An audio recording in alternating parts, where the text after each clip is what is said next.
দাদা বলুন। একটা কথা বলবো? হ্যাঁ বলুন। বলছি সবথেকে বেশি সমস্যা কাদের হয় জানেন আপনি? দেখুন, সব থেকে বেশি সমস্যা তো মেয়েদের।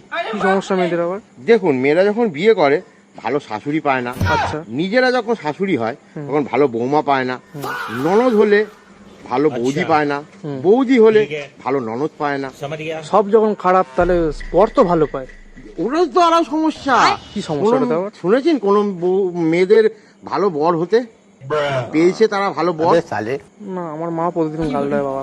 ঠিক আছে দাদা, হ্যাঁ ভালো আছেন? হ্যাঁ ভালো আছে। বলছি জীবনে কোনটা বেশি ইম্পর্টেন্ট, বউ না টাকা? অবভিয়াসলি বউ।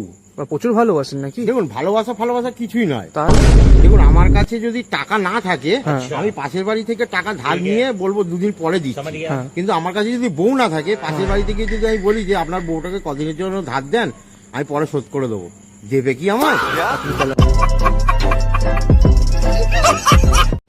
বলছি কাকা, তুমি তোমার বউকে পেয়ে খুশি? হ্যাঁ হ্যাঁ, হ্যাঁ, তো বউকে নিয়ে খুশি থাকবো না বাবা? বউকে নিয়ে খুশি আছো? হ্যাঁ। কেন খুশি কেন আছো? এই তো বাড়ি গেলে বইয়ের ধলা কাপড় কাচা, এদিকে থালা মাজা, এই মাজা, ঝাঁট দেওয়া সবই যখন করতে হয় তাহলে আবার খুশি থাকবো না?